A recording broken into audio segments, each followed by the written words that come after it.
In today's video, I'm going to teach you how to check plagiarism on Grammarly.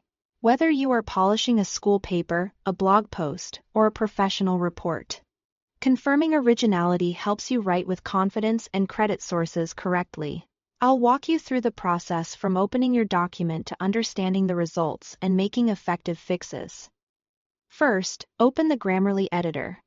You can either paste your text directly into the editor or upload a document if you already have it saved.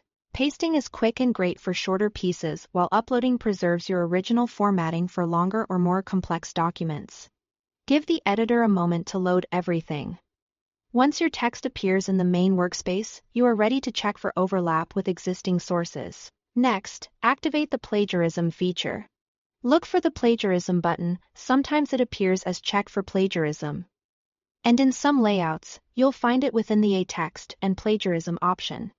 Click it to start the scan. Grammarly will compare your writing against a vast database. Depending on the length of your document and your connection, the check might take a few moments, so let it run until the results appear. Now review your results carefully. Grammarly highlights any matched text directly in your document so you can spot potential issues at a glance. You'll also see an overall originality score that summarizes how much of your text is unique versus matched.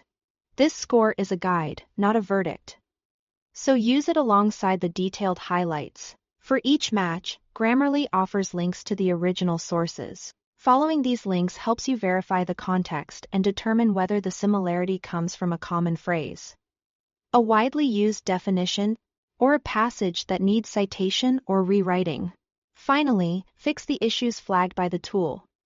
For highlighted sections, rephrase the content in your own words while preserving the original meaning. Aim for a fresh structure and vocabulary, not just swapping a few words. If the exact wording is essential, use quotation marks and add a proper citation. When information, data, or unique ideas come from a source, include an appropriate reference according to your required style guide. Work through each highlighted area thoughtfully so your final document reflects your voice and gives credit where it's due. That's the full process. Open your text, run the plagiarism check. Review what Grammarly finds and address anything that needs attention. With these steps, you'll ensure your writing is both original and responsibly sourced. Thanks for watching.